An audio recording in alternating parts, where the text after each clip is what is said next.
Eh bien, cher rouleur, c'est le printemps, on est au château de Nainville-les-Roches pour la livraison de cette superbe Jaguar I-Scar.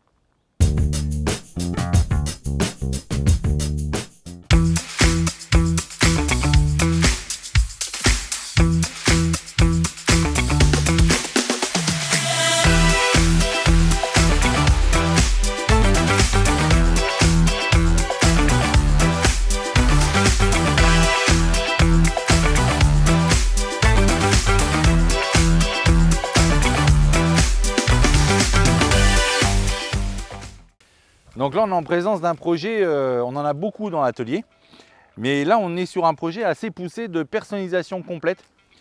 Il y a de l'affect dans cette voiture pour son propriétaire, c'était la voiture de sa maman, donc il en a hérité. Il veut la conserver, il a tout fait pour la remettre en état et que l'histoire perdure le plus longtemps possible. Donc on va dire, au lieu d'acheter une voiture neuve, de mettre 60 000 € de super malus, on sait comment ça fonctionne aujourd'hui, et de perdre en noblesse mécanique, et bien là, autant remettre en état ces véhicules-là, les conserver. Ce sont de très très bons véhicules, parfaitement contemporains, très sécuritaires au niveau comportement routier, avec un moteur très performant, très puissant. Et en plus, on est en présence d'un cabriolet avec le soleil d'aujourd'hui, c'est parfait. Donc pourquoi un projet de personnalisation? On a revu de fond en comble cette voiture-là. Elle est arrivée dans une configuration un petit peu banale, on va dire, une couleur carrosserie gris moyen et intérieur noir. Et en plus, un intérieur noir, on va dire, plutôt vinyle que cuir, donc pas top, avec des effets couture sur la planche de bord, mais c'était du plastoc. Donc là, l'idée étant d'anoblir au maximum la voiture. Donc pour ça, au niveau carrosserie, déjà, on a changé la couleur, on est resté sur un gris, mais un gris avec des reflets beaucoup plus travaillés. Donc on a en effet ce qu'on appelle un petit peu le chrome flash, qu'on retrouve également chez Mercedes, qui vont faire ressortir, mais de façon plutôt exagérée, les volumes de la voiture. Donc les impacts lumière, comme vous voyez ici sur les parties positives, sont très fortes. Les interruptions de lumière grâce aux lignes de quart sont plus prononcées, avec des variations chromatiques encore plus dégradées, qui vont même virer vers le gris très foncé sur les parties inférieures. Donc ça, c'est le secret de ces peintures-là, qui sont des peintures métallisées, avec des couleurs de fond en plusieurs multicouches, qui vont donner ce reflet-là. Donc voilà pour la partie carrosserie peinture. Alors bien évidemment, en changement de teinte, il faut changer les dessous de capot, dessous d'ouvrant, les entrées caissons portes. Donc c'est un peu plus de travail qui nécessite de déposer l'intégralité des ouvrants. La seule chose qui n'a pas été traitée ici, c'est le compartiment moteur, puisque le gris était quand même très proche et que ça pouvait rester en l'état. Donc pour la partie carrosserie, ce n'est pas tout. On a apporté des zones de personnalisation ici avec le traitement cuivre. C'est une couleur cuivre que le SAM a traité en colorimétrie, donc on n'est pas parti sur des couleurs standards. On voulait avoir ce reflet qui s'harmonise parfaitement avec la carrosserie et avec l'intérieur. Donc on ne voulait pas non plus tomber dans le cliché du cuivre, donc ça a été un petit peu travaillé. Donc voilà, on le retrouve aujourd'hui un petit peu chez Cupra, du groupe Seat. Mais je trouve que ça lui faisait du bien. Les rétroviseurs étaient bêtement couleur carrosserie avec les pieds noirs grainés plastoc, quoi. Donc là, les pieds ont été entièrement laqués, piano black, avec les coquilles en cuivre. On a fait le rappel ici au niveau des entrées-terres, on retrouve le petit monogramme Jaguar en cuivre et ici l'accastillage d'évacuation d'air en anthracite. Cet anthracite, c'est le même que les jantes. Donc là, on est parti sur un changement de jante, on a augmenté le diamètre et la largeur des voies évidemment. Et on est ici sur un traitement métallisé, on va dire anthracite foncé, qui permet de bien contraster avec la carrosserie et lui apporter un côté un petit peu bestial. La volonté sur ce projet-là au niveau carrosserie a été de déchromer au maximum la voiture. Donc tous les accastillages ici de vitrage, le pourtour de la ligne de caisse a été déchromé. Il y en avait également sur les roues, il y en avait sur la barre ici du monogramme de capot qui a été supprimé. On a fait le mélange de l'anthracite et du cuivre en soulignant la typographie Jaguar. Donc moi je trouve que ça fonctionne très bien, c'est un peu baroque. Autre particularité ici, on a teinté les feux parce que le rouge était vraiment trop violent et trop primaire. Pour le moderniser, il a suffi simplement de détourer ici la zone en chrome, on ne l'a pas trop teinté ici. Par contre, on a teinté le rouge pour le foncer un peu plus et du coup le rendre beaucoup plus contemporain. Ce qu'on a traité également ici, c'est le diffuseur. On a essayé de le changer, on a essayé de trouver des pièces carrosserie, on va dire tuning. Pour le coup, c'était trop tuning, c'était trop exagéré. Donc on a conservé le diffuseur d'origine qui a simplement passé en lac noir. On voit ici les deux sorties d'échappement, ligne d'échappement complète qui a été changée. Je peux vous assurer que la sonorité, ça chante. Pour le masque avant, beaucoup de travail également. C'est-à-dire tous les plastiques ici qui étaient en noir grainé est passé en lac, donc gris de la bouche de la Jaguar Type E, on la reconnaît très bien. Donc sur la partie supérieure et la grille inférieure également. Le monogramme ici qui était tout chromé est passé en mélange de cuivre et de laque noire. Donc il a fallu intégralement le démonter, le préparer pour arriver à cette harmonie-là. Et on a fait un petit rappel ici sur les enjoliveurs de prise d'air du pare-choc. La seule chose qu'on n'a pas réussi à personnaliser, c'est les optiques. Malheureusement, j'aurais aimé les déchromer un peu parce que ça fait un peu daté. Non pas par sa forme, mais par tous les intérieurs ici qui sont un peu bling bling. J'aurais aimé les foncer, mais alors on peut démonter les optiques. Je le faisais quand j'étais chez Valeo. Mais bon, c'était un travail encore très conséquent et du travail, il y en a eu beaucoup sur cette voiture. Alors ce que je ne peux pas trop vous montrer, c'est tout ce qui a été fait au niveau mécanique, parce que bien évidemment, c'est un véhicule qui date des années 2000. Mine de rien, elle a plus de 20 ans, elle est de 2004 à peu près, donc elle vieillit plutôt très bien. Merci à Yann Kaloum, quel talent de designer, ça se voit direct. Cette voiture est intemporelle. Vous aurez remarqué quand même que par rapport à ce que l'on fait aujourd'hui, eh ben, on est beaucoup moins dans la caricature du design, c'est beaucoup plus sobre.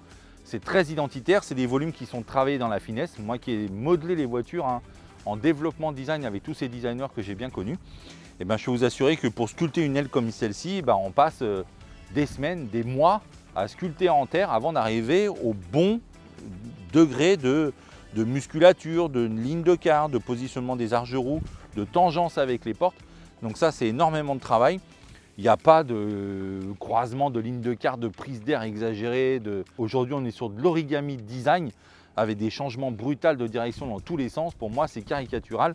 Ça, c'est intemporel. Et en plus, on sortait de la période biodesign, l'ère japonais, qui a envahi tout le monde du design international, qui personnellement n'était pas à mon goût. Et là, on est revenu sur une signature stylistique nettement plus maîtrisée. Donc ce que je ne peux pas trop vous démontrer sur cette voiture-là, par rapport à, je vous disais, à son âge, c'est toute la réflexion mécanique, parce que 20 ans, forcément usure des trains roulants, usure du réseau de freinage, moteur, etc. Donc il y a eu une révision très lourde, très profonde de la mécanique pour repartir sur un véhicule serein et sain. Bon, voilà pour la partie carrosserie, mais maintenant je vous invite à rentrer à l'intérieur. Vous allez voir, au niveau travail, il y a eu le max également. Donc cet intérieur, c'est simple, tout a été intégralement démonté. Les sièges, la banquette, les panneaux, la planche de bord, la console, en fait, il n'y avait plus rien. Et la volonté du client était d'anoblir au maximum le rendu d'origine. Je vous l'ai dit, on est sur des véhicules au niveau de cible commerciale, on n'est pas non plus sur l'ultra prestige, on n'est pas sur le véhicule populaire, c'est un entre-deux. Ce qui fait qu'au niveau des matières, en plus c'était l'Air Ford, ce n'était pas le plus qualitatif de cette période-là. Donc il y avait beaucoup de matières très cheap, beaucoup de plastique. Du grain, du vinyle, imitation cuir, enfin une catastrophe. Donc là, on est passé sur des cuirs Nappa très nobles. On est sur des cuirs que l'on trouve aujourd'hui chez Bentley, Ferrari, Rolls-Royce. Donc Nappa, c'est des cuirs qui sont très très lisses, qui n'ont quasiment pas de grain, qui sont extrêmement mat et au toucher, on va dire toucher bougie, vous ne pouvez pas le ressentir là à la caméra. Mais c'est très important pour les odeurs, le toucher et le rendu visuel. Donc la façon de travailler la lumière pour ce cuir-là est totalement différente de ce que j'utilise pour les véhicules classiques où je vais mettre des cuirs moirés, patinés, légèrement satin. Donc comme quoi on adapte les matières en fonction de l'année du véhicule. Donc au niveau personnalisation intérieure, on est resté beaucoup sur le noir malgré tout, mais on a contrasté ici avec le beige. Elle était déjà noire et beige d'origine, mais du coup on a commencé par les sièges. On a fait un mélange de cuir perforé et cuir lisse, le tout surpiqué. On n'a volontairement pas contrasté les piqûres au niveau des parties noires.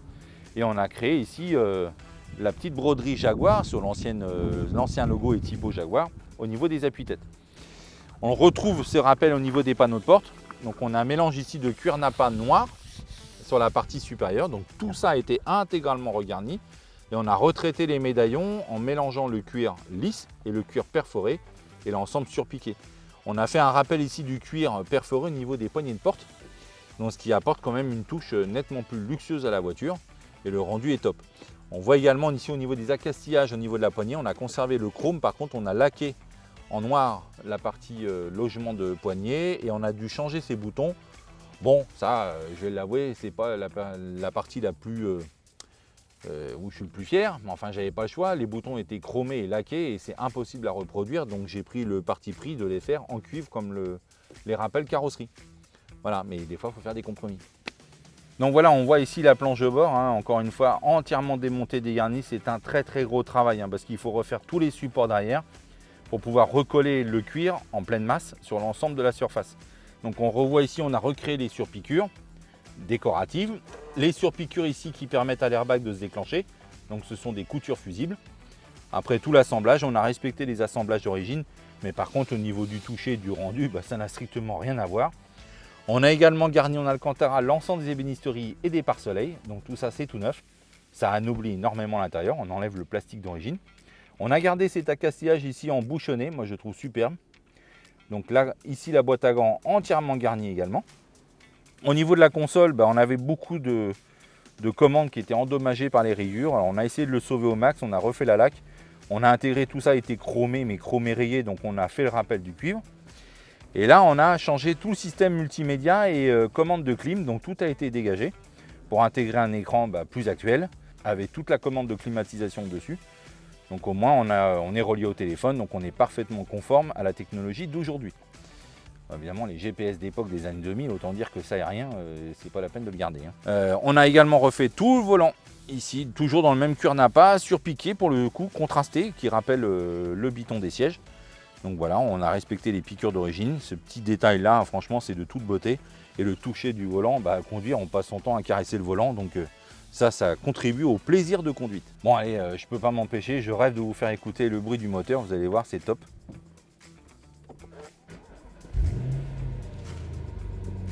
Donc comme je le disais, on a changé l'échappement. C'est un échappement inox qui est un peu plus expressif. Donc il va s'ouvrir différemment en fonction des régimes moteurs. Donc là, on va dire qu'à bas régime en circulation, c'est plutôt discret. Mais dès qu'on va monter en pression,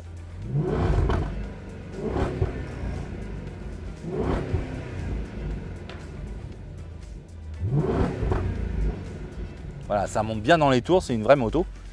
Donc quelle sonorité, c'est vraiment plaisant, c'est V8. Et puis en même temps, voilà, on est dans un cabriolet. Là, j'ai le soleil qui me tape bien sur la tête. J'ai une vision sur l'architecture qui est top. On profite du paysage au maximum. On a un filet anti-remous à l'arrière. Et puis je vais vous fermer la capote. C'est une capote en toile en alpaga. Donc ça, c'est un pur plaisir. Tout est automatisé. C'est un vrai balai.